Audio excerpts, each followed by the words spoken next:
I have a simple question for the entire chapter. When do you need to use less force? When you are sliding an object or when the object has wheels and you're rolling the object? Obviously, you can see the outside world. Every vehicle has wheels.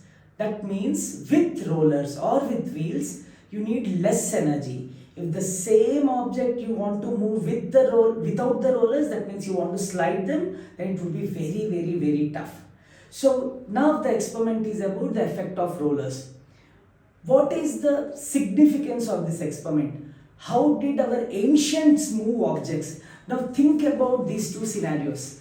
You know about Egyptian pyramids, right? There are huge blocks of rock, sandstone especially, and they used to move them in the desert, Sahara desert, for hundreds of kilometers from the quarry to the location of the pyramid. How did they manage to do that? Do they have any rollers then? Definitely not the rollers that we have, like the tires and wheels and all. But they created their own rollers in an ingenious way. And same thing Indians did too. Now think about the temples. The top of the temples, you have a huge block of granite. Okay. In order to move that granite stone on top of the, in terms of top of the temple, you need a ramp.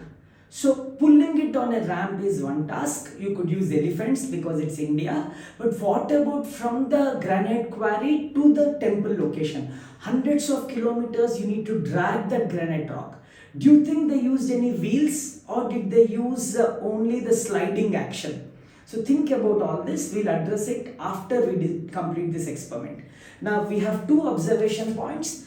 Once we are going to find the spring balance reading without rollers, another time with rollers. Let's get started. We are going to use the same materials as before. Look at this arrangement. Think of the big granite block I was talking about, which needs to be shifted to the temple location. Imagine this is like a wooden surface on which the granite is available, and imagine this are the people who are pulling the entire arrangement. Now but this time try to understand this. You're sliding this wooden surface on the floor or on the ground. Let's look at the spring balance reading and understand how much force is required. So as before, I can see at 1 it is not moving, around 1.4 to 1.5. Let me repeat, at a different location, at 1 Newton it's not moving, around 1.2 to 1.4 Newtons, this granite block can be moved. Now I have these rollers. Did our ancient Indians have such rollers? Did Egyptians have such rollers? Not exactly like this, but they had similar. They used trees that have almost equal cross sections like this. Especially trees like eucalyptus have almost equal cross section. When they remove the outer bark, it appears like this. So what they used to do is, they used to place the entire assembly on such wooden blocks.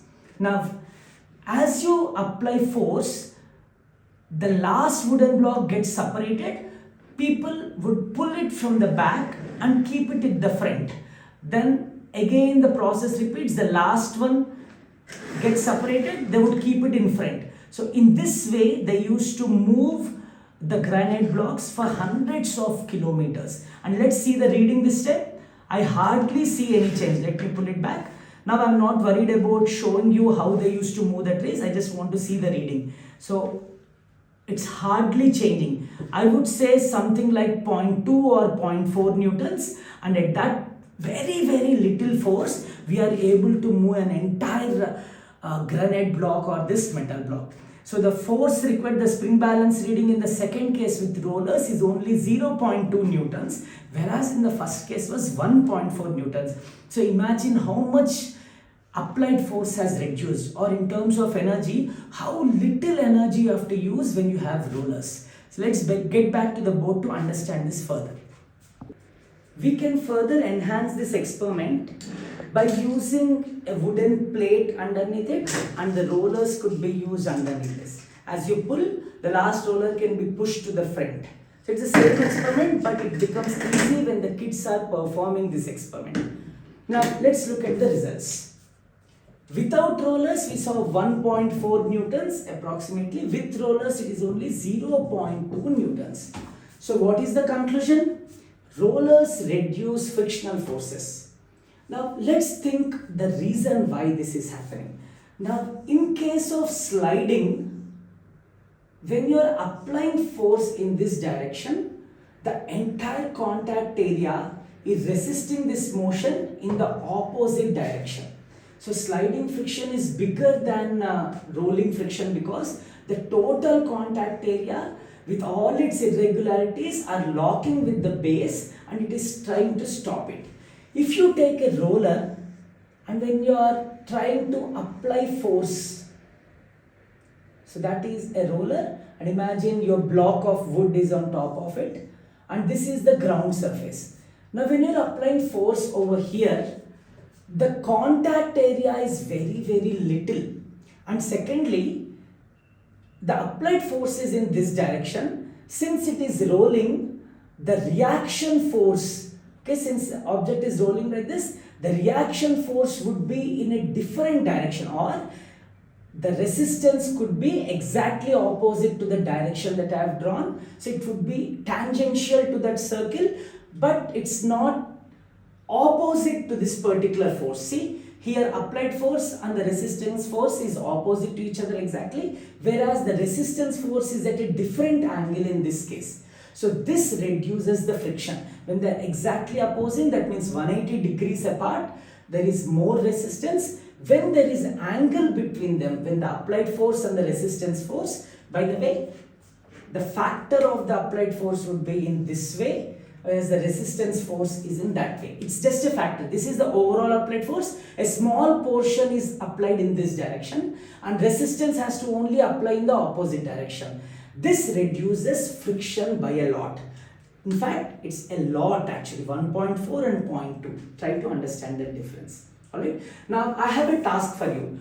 Do some research and find out how Egyptians were able to move those huge blocks of those it's actually lime blocks, okay, like calcium carbonate blocks. They used to move it in deserts. How did they manage to do that? Look at the hieroglyphs, the paintings on their walls. There are lots of things available online. Check those and try to find the answer. Now we have another experiment related to application of rollers. It has lot of industrial significance. That is what we are going to do next. Thank you.